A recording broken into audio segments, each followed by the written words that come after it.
एक ऐसी लड़ाई जिसे मानवर साहब ने शुरू किया था सन 84 में। आज उस लड़ाई के पीछे कौन कौन लोगों ने अपनी सफलता बताई है, हम इस वीडियो में उसे विस्तार से समझेंगे। लेकिन पहले तो आपको समझा दे कौन सी लड़ाई थी। दोस्तों, बहुत पहले मानवर काशीराम साहब ने कहा था कि जितनी जिसकी संख्या भारी उतनी उसकी हिस्सेदारी। ये मानवर साहब का एक नारा था और उन्होंने कहा था कि हम अपने जनसंख्या के अनुपात से अपनी हिस्सेदारी ले लेंगे। आखिरकार वह दिन आ गया। तमाम नेताओं ने सत्ता पक्ष के नेताओं पर इस तरह से दबाव बनाया कि आज सत्ताधारी पार्टियां झुक चुकी है और वह उस जनगणने के लिए मांग कर बैठी है जिस जनगणने के लिए पूरा विपक्ष कई वर्षों से सन 2019 से लगा है। लेकिन आज बहन जी ने अचानक एक ट्वीट करके और बता दिया कि ये जो जनगणना है, जातीय जनगणना, इस जनगणना की मांग सन 84 से मानवर साहब के साथ मैंने उठाया था। इस जनगणना का पूरा समर्थन मानवर साहब ने सन 84 में कर दिया था। उन्होंने कहा कि सन 84 से ही मानवर साहब का एक सपना था कि पूरे भारत की जातीय जनगणना हो जाए, जिससे पता चल जाए कि किसके हिस्से की रोटी कौन खा रहा है। माने अगर इस समय की अगर हम देखें तो एक रोटी है और एक रोटी का 90% हिस्सा 10% के लोग खा रहे हैं और जो 10% रोटी है वो 90% लोगों में बांटी जा रही है, उसमें से भी उन 10% लोगों को दिया जा रहा है। तो इस पर मानवर काशीराम साहब ने बहुत पहले सन 84 में एक मुहिम चलाए थे कि जिसकी जिसकी जितनी संख्या होगी उसके हिसाब से उसको लाभ मिलेगा। लेकिन यह सपना शायद सपना रह गया। आज जो माननीय प्रधानमंत्री मोदी जी ने शुरू किया है, आज जो पूरा विपक्ष ने मोदी जी को मजबूर कर दिया है, उसके बारे में बातचीत करते हैं। चलिए शुरू करें। दोस्तों नमस्कार, मेरा नाम पराग है और आप सभी का बहुजन समाज के इस नए चैनल में बहुत बहुत स्वागत है। नया चैनल मैं इसलिए कह रहा हूं क्योंकि 2 बार स्ट्राइक आया है और मेरी इस आवाज़ को सरकार रोकना चाहती है। जैसे अभी एक चैनल भारत सरकार से बैन हुआ, एक नेहा सिंह राठौर हम पर FIR हुआ और 4PM 8 लाख से ज़्यादा सब्सक्राइबर था, उस चैनल को एक ही झटके में भारत सरकार ने रद्द कर दिया। मैंने एक चैनल और खड़ा कर लिया है क्योंकि हम उतना सक्षम और उतना अमीर आदमी तो है नहीं कि अपने समाज की आवाज़ कहीं और प्लेटफार्म से पहुंचा देंगे। और हमारे समाज की आवाज़ ये बेचारा टीवी मीडिया भी दिखा देगा, वो भी नहीं दिखाता है। तमाम भीम आर्मी के लोगों ने रैली निकाली है गोंडा में, पहलगांव हमले को लेकर के शांतिपूर्ण जो है कैंडल मार्च निकाला है। एक भी खबर हमने टीवी अखबार में नहीं देखा। वही गोंडा में तमाम और संगठन के लोगों ने निकाला है, उसे टीवी पर और न्यूज़ चैनलों पर भी चलाया गया है।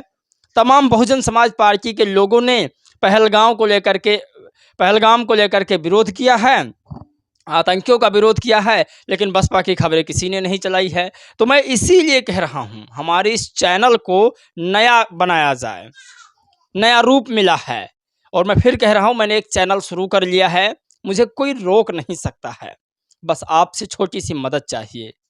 अगर मुझे आप लोग का साथ मिलता रहा तो सरकार के ईंट से ईंट बजा देंगे हम सब मिल करके, और सत्ता तो हमारी आएगी ही आएगी। जब इतने लंबे समय की लड़ाई, मानवर काशीराम साहब की समय की लड़ाई, आज हमें सफलता मिल रही है तो हम जरूर सरकार बनाएंगे और सत्ता में भी आएंगे। बहुजनों का राज होगा। लेकिन मैं आपसे विनती करूंगा, मुझे 10,000 रुपये की बहुत अर्जेंट ज़रूरत है।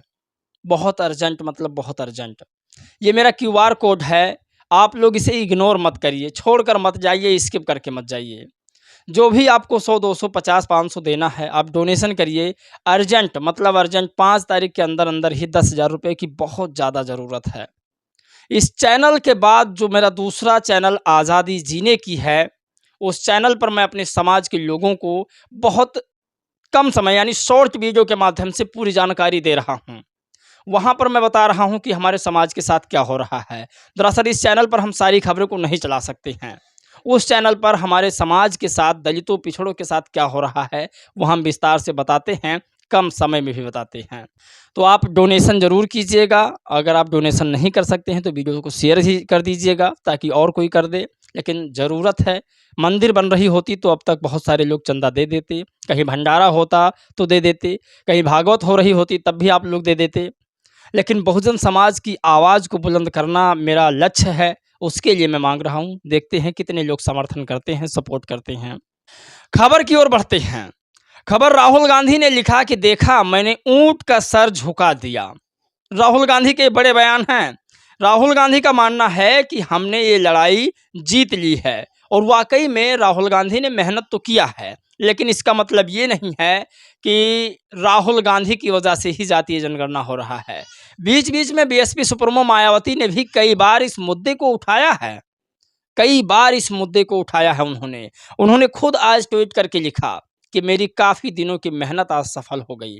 दरअसल प्रधानमंत्री नरेंद्र मोदी जी मजबूरन इस देश के जातीय जनगणना को कराने की मांग को मंजूर कर बैठे हैं। ये बहुत बड़ी खबर है। जातीय जनगणना होने से लोगों का फायदा होगा। आज अगर हमारी जाति 50% है और अगर लाभ हमें 10% मिल रहा है तो ये तो इंसाफ नहीं, नाइंसाफ़ी है। और अगर जातीय जनगणना हो जाए तो हमें लाभ बराबर मिलेगा। और बीएसपी से एक पंकज शुक्ला हैं जिन्होंने कहा कि ये लड़ाई सिर्फ और सिर्फ बसपा की थी। इन्होंने कहा कि सन 84 से मानवर साहब काशीराम जी ने इस लड़ाई को लड़ा। एक डॉक्टर साहब हैं निशिकांत दुबे जी, इन्होंने कहा चलिए जातीय जनगणना हो जाएगी तो राहुल गांधी जी अपने आप को कौन से जाति में डालेंगे। सोचिए, उनके देने पर भी शक हो रहा है। खैर दोस्तों, बहन जी ने जातीय जनगणना को लेकर के क्या कहा है वो आपको समझना होगा। बहन जी ने जातीय जनगणना को लेकर के बड़ी ट्वीट की है। उन्होंने लिखा, देश में मूल जनगणना के साथ ही जातीय जनगणना कराने का केंद्र सरकार द्वारा आज लिया गया फैसला काफ़ी देर से उठाया गया सही दिशा में कदम। इसका स्वागत बीएसपी इसकी मांग काफ़ी लंबे समय से करती रही है। उम्मीद है कि सरकार जनगणना से जन कल्याण के इस फैसले को समय से जरूर पूरा कराएगी। तो ये तो होना ही था। आज जो लोग समाजवादी पार्टी के बड़े बड़े नेता बन बैठे हैं, कभी वो कांग्रेस में थे, पहले भी इसकी जातीय जनगणना की रिपोर्ट आ जाती, लेकिन पी चिदम्बरम जैसे लोग इस जातीय जनगणना की घोर विरोधी थे। आप कल्पना नहीं कर सकते आज वो लोग किस पार्टियों में बैठे हैं, इसका सीधा आप गूगल पर भी देख सकते हैं। तो ये सबसे बड़ी खबर है और इसे बीएसपी ने कहा कि मेरी मांग थी। खैर राहुल गांधी 2019 से इसको लेकर के सड़कों पर उतरे थे। अखिलेश यादव ने भी कहा कि इसकी मांग थी। तो मैं सभी नेताओं को, विपक्ष के सभी नेताओं का धन्यवाद देता हूं कि कम से कम आप लोगों ने मेहनत किया और मेहनत करके जातीय जनगणना के लिए सरकार को राजी करवाया। सारे नेता, चाहे बहन जी हों, चाहे अखिलेश यादव हों, राहुल गांधी जी हों या फिर और तमाम बड़े नेता जो विपक्ष में हैं, हालांकि इस जातीय जनगणना से अब लोगों को कितना फ़ायदा होगा, मेरा जो मानना है वो ये है कि इन तमाम ओबीसी, एससी, एसटी, मुस्लिम 90% आबादी का हिस्सा 10% लोग खा रहे हैं। ये सबसे बड़ी खबर है।